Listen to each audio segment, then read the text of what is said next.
Hello, Joe. Let's read the given question. The question says a mass of 500 gram is suspended from a fixed point by a light spring. In the position of equilibrium, the spring is extended by 5 centimeter. The mass is then pulled down by 3 centimeter from rest and released. Find the period of oscillation and maximum kinetic energy of the mass. So, to understand this question, we need to understand about the condition of SHM as a key concept. So वहाँ से we will follow the steps and will try to answer the question, right? So सबसे important जो condition है, that is the only condition we can say, uh, so that we can find के motion जो है वो SHM है या नहीं, that is F equals to minus kx, right? अब इस condition पे अगर हम arrive हो जाते हैं किसी means condition पे, तो in that situation we can say the motion will be called as an SHM. और अगर वो SHM है, so this will imply that time period को हम लिख सकते हैं directly 2 pi under root of m by k. Actually omega होता है 2 pi by omega, omega is under root k by m, so accordingly we will be getting this result of time period. ठीक है, अब हमें कुछ steps follow करने होते हैं. That is first we need to find the equilibrium position. Find the equilibrium position. Equilibrium position पे actually क्या होगा, एफ नेट जीरो हो जाएगा, यानी कि फोर्सेस बैलेंस कर रही होंगी, F net zero. Secondly we need to find k from equilibrium position we need to slightly displace the body from equilibrium position. अब जैसे हम उसको slightly displace करेंगे, so it will start to oscillate, right? And in that situation we need to find net force of the new position, right? F net at new position. ये हर एक condition means हर एक चीज में valid है ये तीनों point, जब भी हमें चेक करना हो कि पार्टिकल इज परफॉर्मिंग एसएचएम और not. F net at new position and we will try to express this F net in the form minus k x. अगर हम ऐसा कर पा रहे हैं, so in that situation we will say the particle will be performing SHM and its का time period we can directly give by this formula. ठीक है, अब using this result we will map it with the given question, right? सबसे पहले हमें given question में given है spring है. This spring is attached to a 500 gram. हम मान लेते हैं अभी फिलहाल एम मास का ये ब्लॉक है. ठीक, जैसे हमने इसको यहाँ पे एम मास का ब्लॉक लगाया स्प्रिंग से, so it will have some extension.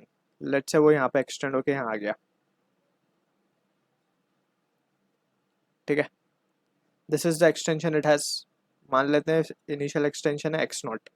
ठीक, अब हमें न्यू पोजीशन के बाद उसको स्लाइटली फर्दर वो करना है. तो बिफोर दैट वी कैन से कि ये इक्विलिब्रियम कंडीशन हमें मिल गई यहाँ पे, ये इतना एक्सटेंड होके यहाँ आ गया. अब ये इक्विलिब्रियम कंडीशन पे, इक्विलिब्रियम कंडीशन पे अगर हम इसका एफ वी डी बनाए, सो ऊपर की तरफ एक स्प्रिंग फोर्स होगा जो कि के एक्स होगा, नीचे की तरफ इसका वेट लग रहा होगा जो कि एम जी होगा. So under equilibrium we can say, under equilibrium क्या कर सकते हैं हम, बैलेंस कर सकते हैं. So k x will be equals to m g, right? So यहाँ से हम के की वैल्यू निकाल सकते हैं स्प्रिंग की. So it will be M G by X, M G by X. अब यहाँ पे m हमें गिवन है 500, g को हम ले सकते हैं 980 centimetre per second square and x की value is been given as 5 centimetre, क्योंकि एक्सटेंशन हमें ऑलरेडी गिवन है, दैट इज x नॉट की value is given as 5 centimetre. So ये आ जाएगा हमारे पास 98 10⁻³ 9 पर सेंटीमीटर बेसिकली ये हो जाएगा. We are taking it in CGS only, 10 पर सेंटीमीटर. ठीक है, अब ये वैल्यू हो गई हमारे पास के की. अब फर्दर चलते हैं. अब नेक्स्ट स्टेप में हमें क्या था, ये तो फर्स्ट पार्ट हो गया हमारा स्टेप का. सेकंड पार्ट में हमें ये चेक करना slightly displace from the.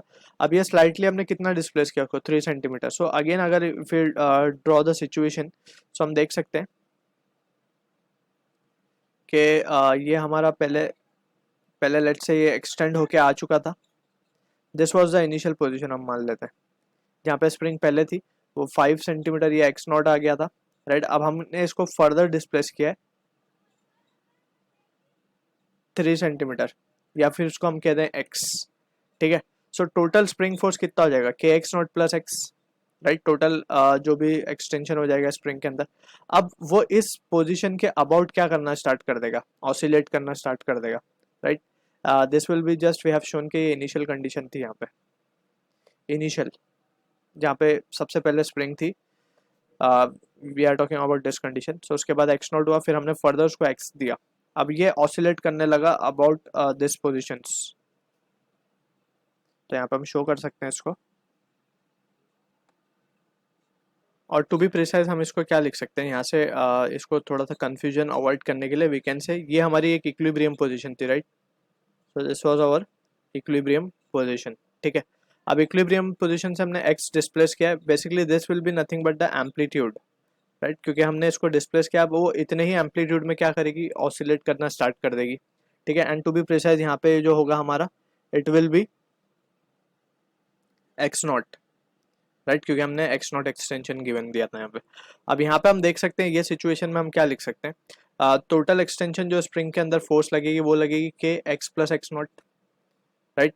So again हम देख सकते हैं यहाँ पे we can see from the situation हम क्या लिख सकते हैं, M G that is the force will be equals to, या फिर नेट फोर्स अगर हम कहें यहाँ पे, so net force in this situation can be written as M G minus of के X plus X, K X plus या फिर के एक्स माइनस ऑफ के एक्स नॉट, राइट।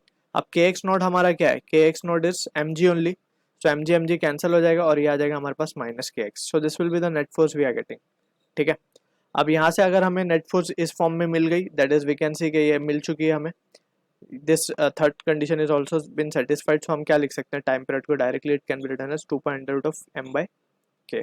अब यहाँ से एक चीज हम याद रख सकते हैं, we don't have to follow this much step, अगर फोर्स कांस्टेंट लग रही है बॉडी के ऊपर, जैसे यहाँ भी mg लग रही थी, फर्स्ट केस में भी mg थी फोर्स, यहाँ पे भी फोर्स mg लग रही है, right. So in that situation we can directly say कि f will be equals to minus of के एक्स, और डायरेक्टली हम टाइम पीरियड का ये फॉर्मूला यूज कर सकते हैं, ठीक है।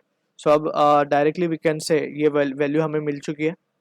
अब हमें फाइंड करना था time period, period of oscillation basically, so m हमारे पास है, k की वैल्यू भी हमारे पास है, so just we can have the value of time period, so we can say therefore time period को हम लिख सकेंगे, time period will be 2 pi under root m हमें गिवन है 500 ग्राम, डिवाइड बाई ये है 98000, सो यहाँ से हम देख सकते हैं it will B cancel cancel 5/196, that is जो t की वैल्यू आएगी 2 pi bye 14, 2 pi bye 14 mean pi by 7 seconds. So this is the value of this time period we are getting.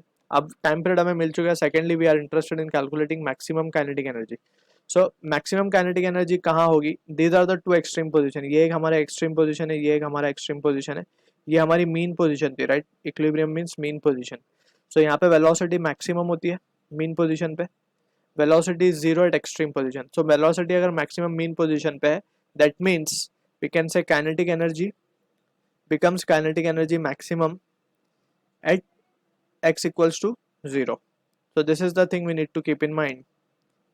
अब यहाँ से we can straight away से कि जो kinetic energy का expression आता है for particle performing SHM, it is given by half m omega square, या फिर m omega square को हम k भी लिख सकते हैं, right, m omega square को हम k भी लिख सकते हैं, तो half k a square minus half k x square. So ये रिजल्ट आता है हमारे पास काइनेटिक एनर्जी का for a particle performing SHM. So यहाँ से हम देख सकते हैं एक्स 0 पे काइनेटिक एनर्जी मैक्सिमम हो जाएगी, so we can say kinetic energy maximum will be equals to half into k, हमें मिला है 98 इंटू एम्पलीट्यूड इज 3 का स्क्वायर। सो फाइनली जो रिजल्ट हमारे पास आएगा, therefore we can say kinetic energy maximum can be written as 441×10⁻³ arcs. So this is the answer we are getting of maximum kinetic energy. So I hope you understood the solution. All the best.